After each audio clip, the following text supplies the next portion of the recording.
The United States would go to war in the 1960s with an interesting variety of firearms. And in fact, the war in Vietnam produces this very fascinating landscape of different designs, only some of which were American made. In fact, a large number of foreign firearms are a part of the conflict in Vietnam. This period produced a really fascinating study of the metallic cartridge firing weapons that were in common use by ground forces. We were armed with the conventional infantry weapons on the table of organization and equipment, which were basically M14 rifles, 1 out of 4 of which was equipped with a selector switch to give it a full auto capability. We had the .45 automatic for most officers and senior NCOs. We had the M60 machine gun in the weapons platoon, the 3.5-inch rocket launcher. We also had M79 grenade launcher, which fired a 40-millimeter grenade. By and large, the infantry weapons of that period in the war were sound and extremely reliable. The basic machine gun that we had was the M60, which came with a bipod on the barrel and a separate tripod. It was far more effective off the tripod, but you seldom found it that way because it was kind of bulky to carry. I can remember my machine gunners complaining about, they called the gun the pig because it was so heavy. Well, when I was a lieutenant in Okinawa, well before this war, I was a machine gun platoon leader and frequently carried the gun of the day in those days to give my troops a break. And it was a 35.5 pound light Browning air-cooled, a 1919 A4 model. And we carried that okay. What's the problem with carrying an M60, which weighs about 10 pounds less? I reminded my troops of this on occasion, and it had no effect whatsoever. They continued to complain. I know the M60 drew a lot of criticism, and I don't quite understand why. I don't recall a lot of severe problems with the M60. It required cleanliness. It really had to be kept clean, and my machine gunners understood that, and they kept them clean. The M60 I used when we were on bright light duty. That is that you'd have your team sitting at some forward airstrip, ready to go 24 hours a day, 5 minutes notice, all packed up to go after a downed pilot, to go after an escaped POW, to go after one of our own teams that might be on the verge of being overrun or they've got wounded out there somewhere. I liked the M60 and carried the M60 on bright light missions because of the effectiveness of that 7.62 NATO round. So much more effective for penetrating brush and putting out a real base of fire or assault fire with that machine gun. However, the problem was the design. If you want to carry around a loaded 100-round belt, you had an assault pack.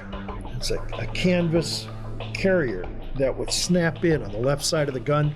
You've already got a 19.5-pound weapon, and now you've got 100 rounds. So here's the balance. It's not very balanced at all.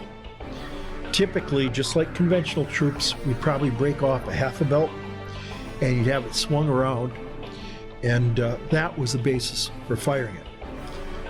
I fortunately was never deployed on a bright light mission. I mean fortunately, because at that point there was not a downed pilot or some team being overrun.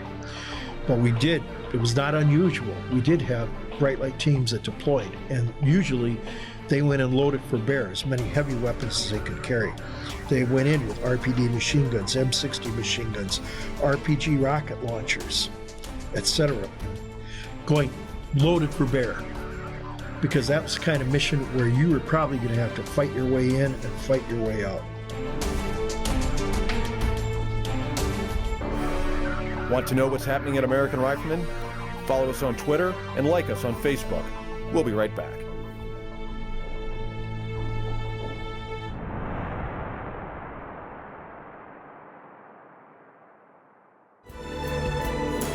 For a very long time, the world's militaries were interested in rifle grenades. You see all sorts of strange protuberances on the ends of rifles, trying to figure out how to use your rifle to put an anti-tank grenade on the front of it.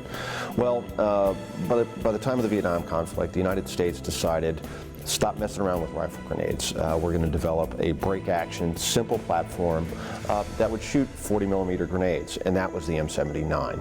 And it looks like a single-shot shotgun. And the M79 could be carried by a single grenadier, and it does what you can't do with a hand grenade, and that's throw it farther. The M79 grenade launcher is really a quite simple weapon system. The sight can be used for direct fire with your flechette rounds, and in the modern era, the buckshot round, or it can be flipped up for indirect fire, ranges up to 350 meters effective range and 400 meter maximum range. The M79 grenade launcher, was a standard arm of the U.S. military during the conflict, but they decided eventually that having a separate gun that a guy had to carry wasn't a good idea. So they started trying to figure out how to attach a grenade launcher to the underside of a service rifle, the M16 service rifle. And so you start seeing the prototypes during the war of what would become the U.S. M203.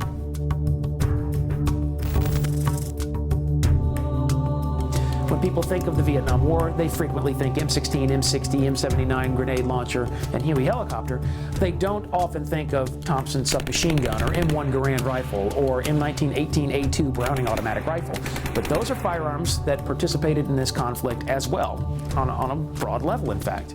We don't often think of the Carl Gustav M45 9mm open bolt submachine gun. But that is a firearm that equipped a very large number of American troops and CIA personnel in Vietnam. It's also the conflict during which the Stoner system is introduced, the first truly modular weapon system in the history of the American military. You can't mention Vietnam without talking about things like the M1919 machine gun and the M2 machine gun, because both were an important part of the conflict. The M1919, which had fought during the Second World War in a couple of different versions, particularly the M1919A4 and A6. That is a weapon that is still being used by the American military.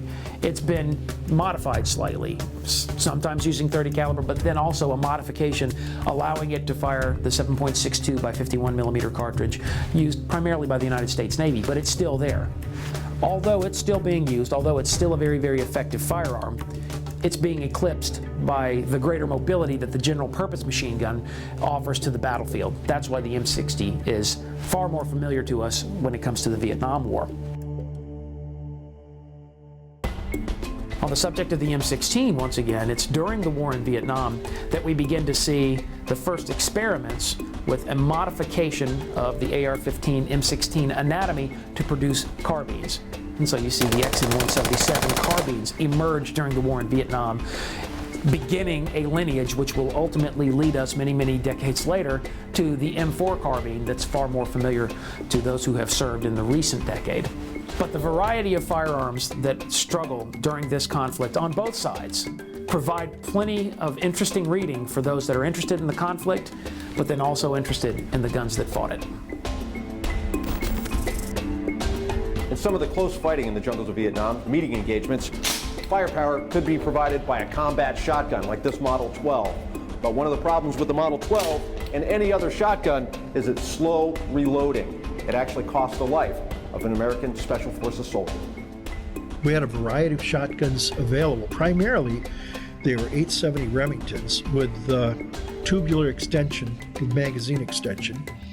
I had a model 1897 Winchester, and these are all 12-gauge guns, although I didn't carry it on operations. And I didn't care to carry a shotgun. There was a reason, which you load that baby up with buckshot at close range, and you put out a lot of lead, a lot of projectiles quick. The problem is not the amount of projectiles. The problem is how long it takes to reload. And if you think about it, if you've got 5 bad guys approaching you, you can individually engage 5 times, and you have to stop to reload. It takes easily 30 seconds, even if you drill at reloading. We had one individual, an American, who carried a sawed-off Browning A5. The enemy caught him while reloading and he was shot to death. Shotgun as a place of combat was great in World War I for clearing trenches, but it did not work well for us in our shooting situations.